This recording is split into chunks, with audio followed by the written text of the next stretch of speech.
போடுறா தம்பி பாட்ட. தங்க நேரத்துக்கு தான் தமிழ்நாட்டை எழுதி தரட்டுமா? தமிழ்நாட்டை மட்டும் எதுக்குங்க, இவங்களோட அழகுக்கு இந்தியாவையே எழுதி வைக்கலாம் போல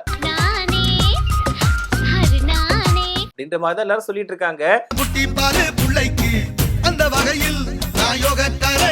ஒரு 2 நாளைக்கு முன்னாடி பாத்தீங்க அப்படின்னா எல்லாரும் ஒரு விஷயத்த வந்து நோட் பண்ணிக்கிட்டே இருந்தாங்க. ஆத்தா உனக்கு என்ன குறை வச்சோம், எப்போதான் போஸ்ட் போடுவ, சீக்கிரம் போடு ஆத்தா அப்படின்ற மாதிரி கெஞ்சிட்டு இருந்தாங்க. இன்னும் கொஞ்சம் எக்ஸ்ட்ரீம் லெவலுக்கு போய் எப்போ சொல்ல போற, நீ எப்போ சொல்ல போற, என்ன சொல்ல போற, நீ என்ன சொல்ல போற அப்படின்ற மாதிரியுமே ஸ்டேட்டஸ் வச்சுக்கிட்டு இருந்தாங்க. என்ன சொல்ல போற, நீ என்ன சொல்ல போற. இதுக்கு அவங்க ஒரு பதிலடியா ஒரு விஷயத்தையும் பண்ணிட்டாங்க. என்ன அப்படின்னா, தன்னந்தனியா காய்ச்சிருக்கு தென்னைமரம், கள்ளியருக்கு போத வருண்டா அப்படின்ற மாதிரி ஒரு ரிப்ளைவை கொடுத்திருக்காங்க. பாத்தீங்க அப்படின்னா இவங்கிட்ட இருந்து ஒரு போஸ்ட் வரல அப்படிங்கிறதுக்காக எல்லாரும் ஒரு பக்கம் சந்தோஷப்பட்டாங்க. நல்ல வேலைக்கா, நீ எதுவுமே பண்ணல, ஈட் 5 ஸ்டார், டூ நத்திங் அப்படின்ற மாதிரி எல்லாம் சொல்லிட்டு இருந்தாங்க. வாய்ப்பில்லை ராஜா, வாய்ப்பு. ஆனா வந்துட்டேன் டேய் நீங்க இப்பெல்லாம் நினைச்சிட்டு இருக்கீங்களா அப்படின்னு சொல்லிட்டு போயா போயா போயா போயா உன் வேலையத்தான் பாத்துக்கிட்டு போயா போயா அப்படின்னு அவங்க பதிலடி கொடுத்திருக்காங்க.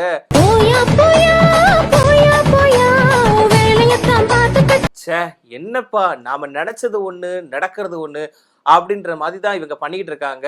நாங்க போஸ்ட் போடு ஆத்தா அப்படின்னு கெஞ்சனோம், நீங்க போஸ்ட் போடல, எப்பாடா ஒரு வழியா தலைவலி ஓஞ்சுது நினைச்சோம், மறுபடியும் வந்துட்டியேக்கா அப்படின்ற மாதிரி தான் இருக்குது. நான் அப்படியே ஷாக் ஆயிட்டேன். என்ன ஏன்டா இப்படி அழகா படைச்ச ஆண்டவா. என்னன்னா ஒவ்வொரு சாங்கா சொல்லிட்டு இருக்கலாம்க்கா. என்னன்னா அவங்களோட மென்டாலிட்டி எப்படி தெரியுமா இருக்கு, மாமுவை பாரு செக்ஸி ஃபிகர் தான், சொல்லிக்கிட்டாங்க காலேஜ் பொண்ணுங்க தான் அப்படின்ற மாதிரி இருக்குது. அவரை பார்த்தானே வெக்க வெக்கமா வருதே. சொல்லிக்கிட்டாங்க காலேஜ் பொண்ணுங்கடா.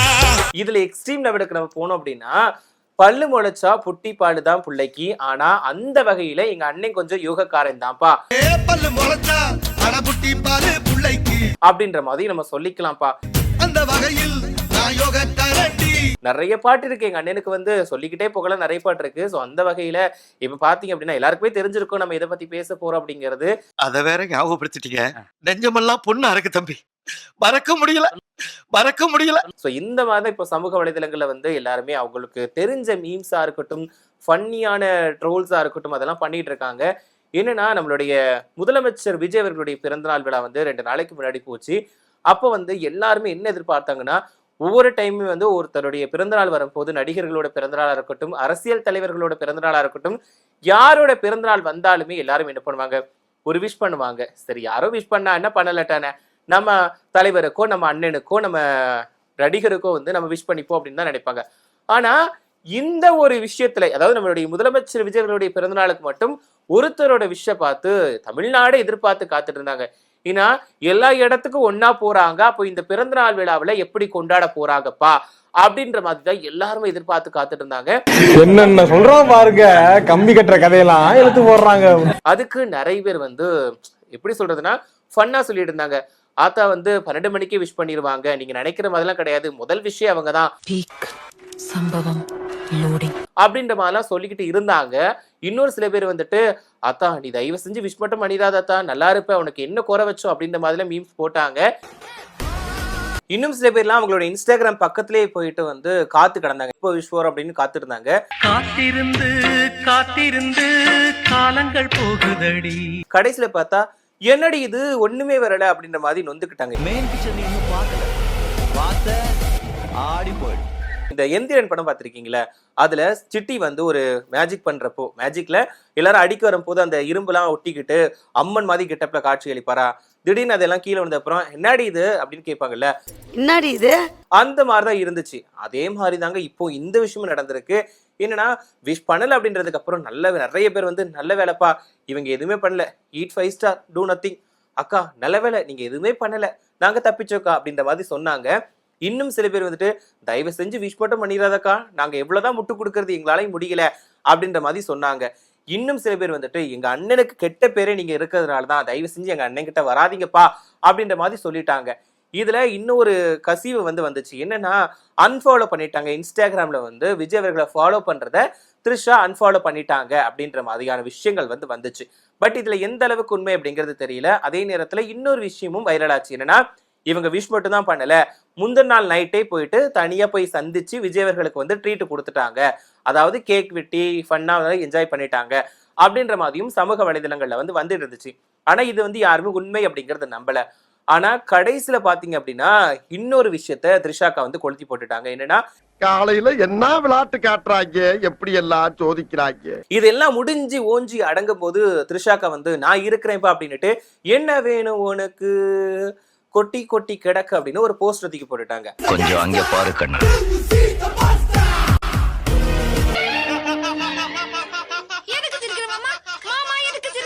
அதுதான் இப்போ வந்து வைரலா போய்கிட்டு இருக்கு. ஒண்ணு தெரிஞ்சு போச்சுடா, இந்த பிரபஞ்சத்துல உங்க மத்தியில இந்த உசுரை காப்பாத்துறது ரொம்ப சிரமம். விஜய் அவர்களுக்கு த்ரிஷா அவர்கள் வந்து ஒரு 4-5 கேக்க வச்சு பர்த்டே பார்ட்டிக்கு வந்து விஷ் பண்ற மாதிரி ஒரு போஸ்ட் போட்டிருக்காங்க. இது வந்து டைரக்டா மீட் பண்ணி விஷ் பண்ணாங்களா இல்லைன்னா வந்து இது ஒரு ஏஐ போட்டோவா அப்படின்ற ஒரு கேள்வியுமே இருக்குது. இதுல இன்னொரு கவனிக்கப்பட வேண்டிய விஷயம் என்னன்னா, அவங்க வந்து அதுல ஒரு ஹைலைட்டா ஒரு விஷயத்த வந்து நோட் பண்ணி வச்சிருக்காங்க. அதுல வந்து என்ன கேப்ஷன் கொடுத்திருக்காங்கன்னா, வாழ்க்கையில எல்லாத்தையுமே அர்த்தமுடையதா மாற்றக்கூடிய அந்த நபருக்கு பிறந்தநாள் வாழ்த்துக்கள் அப்படின்ற மாதிரி த்ரிஷா வந்து கேப்ஷன் கொடுத்துட்டாங்க. அங்க என்ன பார்வை? அவங்களோட வாழ்க்கையில எதை அர்த்தமுள்ளதா மாத்தினாங்க அப்படிங்கிறது அவங்களுக்கு மட்டும்தான் தெரியும்.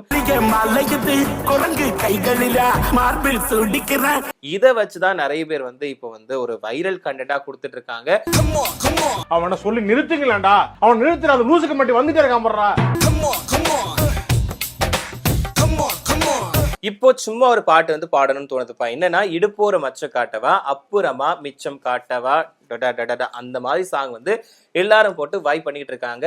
இது வந்து யாரையும் மென்ஷன் பண்ணி சொல்றதுக்காக நான் இல்லை. என்னன்னா, தன்னந்தனியா காய்ச்சலுக்கு தென்னை மரம் கள்ளி இறக்கு போதை வரும் இந்த சாங் வந்து அவங்களோட படங்கள்ல வரக்கூடிய பாடல். இந்த சாங்லாம் நல்லா தான் இருக்கும், நீங்க கேட்டீங்கனாலே தெரியும். ஸோ இந்த மாதிரி சாங்லாம் வச்சு கேட்கிறப்போ நமக்கு ஒரு மாதிரி ஃபீல் வரத்தான் செய்யுது. ஸோ அவங்க வந்து தனியாக சந்திச்சு அவங்களோட பிறந்தநாள் வாழ்த்துக்களை, விஜய் அவர்களுடைய பிறந்தநாள் வாழ்த்துக்களை வந்து த்ரிஷா அவர்கள் வந்து சொல்லியிருக்காங்க. ஸோ அது கேக் வந்து பரிசா கொடுத்துருக்காங்க. ரொம்ப ஜாலியாக ஃபன்னாக ஒரு தனியாக 2 பேர் மட்டும் என்ஜாய் பண்ணியிருக்காங்க அப்படிங்கிறது இதுல இருந்து நமக்கு தெரிய வருது. ஏன்னா எல்லாருமே காத்திருந்த ஒரு விஷயம் வந்து, ஆத்தா நீ வந்து விஷ் பண்ண ஆத்தா அப்படி நாங்க பார்க்கணும் ஆத்தா அப்படின்ற மாதிரி தான் சொன்னாங்க. கடைசியில அந்த ஆத்தா வந்து மலையிறங்கி வந்து நமக்காக தரிசனம் கொடுத்துட்டாங்க. இந்த தரிசனத்தை பார்க்கறதுக்காக தான் ஒட்டுமொத்த தமிழ்நாடே காத்திருந்துச்சு. அவனை சொல்லி நிறுத்துங்களேன்டா, அவன் நிறுத்துற அது லூசுக்கு மட்டும் வந்துட்டே இருக்கான் போடுறா. ஃபைனலி நம்ம வந்து அந்த ஆத்தாவோட தரிசனத்தை வந்து பார்த்துட்டோம். ரொம்பவே சந்தோஷமா சேமமா இருந்துச்சு. ஸோ நிறைய பேர் வந்து நம்மளுடைய பாட்டுகள் மூலமாவே அதுக்கான விளக்கத்தை கொடுத்துட்டு இருக்காங்க. ஏன்னா இவங்களோட அழகுக்கு வந்து நம்ம தமிழ்நாட்டை எழுதி வச்சா போதாது, கண்டிப்பா இந்தியாவையே எழுதி வைக்கலாம் அப்படின்றது தான் எல்லாரோட ஒரு விருப்பமா இருக்கு. கண்டிப்பா அதுக்கான வாய்ப்பு கிடைச்சதுன்னா நம்ம வந்து ஒட்டுமொத்த இந்தியா மட்டுமே இல்லாம உலகத்தையுமே எழுதி வைக்கலாம் அப்படின்ற மாதிரி தான் எல்லாருமே அவங்களோட கருத்துக்களை சொல்லிட்டு வந்துகிட்டு இருக்காங்க. எப்படி நம்ம த்ரிஷா அவர்களுக்கு வந்து காரப்பூரி சாப்பிடணும் அப்படின்னு அந்த டைம்ல ஆசைப்பட்ட உடனேயே வந்து வாங்கி கொடுக்கறதுக்கு மனசு இல்லைன்னா கூட ஒரு அரைஞ்சிட்டு வாங்கி கொடுத்துவாரு. அந்த மாதிரி தான் இப்போ த்ரிஷா அவர்கள் வந்து விஜய் அவர்களோட பிறந்த நாளுக்கு வந்து ஆசையா 5 கேக்கை வாங்கி பரிசா கொடுத்துருக்காங்க. ஸோ இது வந்து எப்படி போகுது அப்படின்னா, ஓகேப்பா இவங்க வந்து ஒரு நட்பு ரீதியா கொடுத்துருக்காங்கப்பா, அதை நீங்க தப்பா பேசாதீங்க அப்படின்ற மாதிரி சொன்னாலுமே, ஆனா நான் அப்படி இல்லடே. நல்ல சாங்ல இது நல்லா இருக்குல்ல, கண்டிப்பா இவங்களோட பேருக்கு வந்து இந்த சாங் நல்லா ஒர்க் அவுட் ஆயிருக்கும். ஏன்னா இவங்க நடிச்ச முதல்ல ஜோடியா நடிச்ச படம் இந்த படம் தான். இந்த படத்திலே இவங்களோட கெமிஸ்ட்ரி வந்து நல்லாவே ஒர்க் அவுட் ஆயிருக்கும். அவ்வளோ ஒரு ஹாப்பியா இருக்கும். ஏன்னா இந்த விஷயத்துல கூட இவங்களோட பிறந்தநாள் கொண்டாடுற விஷயம் தொடர்பா வந்து ஒரு வீடியோ காட்சிகள்லாம் வரும், அதாவது ஒரு சீன் வர மாதிரிலாம் வரும். ஸோ அந்த சீன் கூட இதை வந்து மேட்ச் பண்ணி பார்த்தா ஓகே இது அது இல்லை அப்படின்ற மாதிரி கூட தோணாது, கண்டிப்பா தோணாது. கடைசியா இந்த சாங்கையும் நம்ம கேட்டுக்கலாம். ஏன்னா இந்த சாங்குமே வந்து அவங்களோட ஜோடி பாடல் தான், ரொம்பவே நல்லா தான் இருக்கும் இந்த சாங்குமே.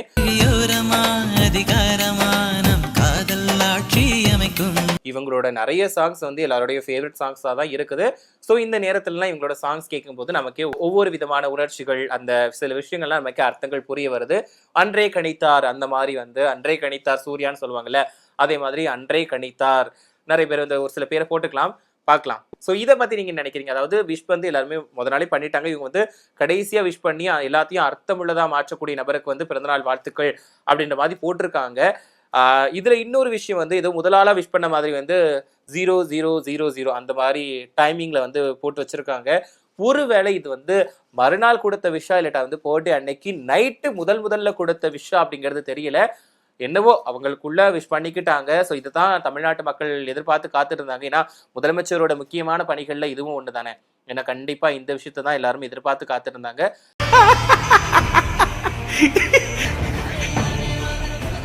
கடைசியாக ஒரு தடவை அவங்க முகத்தில் சிரிப்பு பார்க்கணும் போச்சு.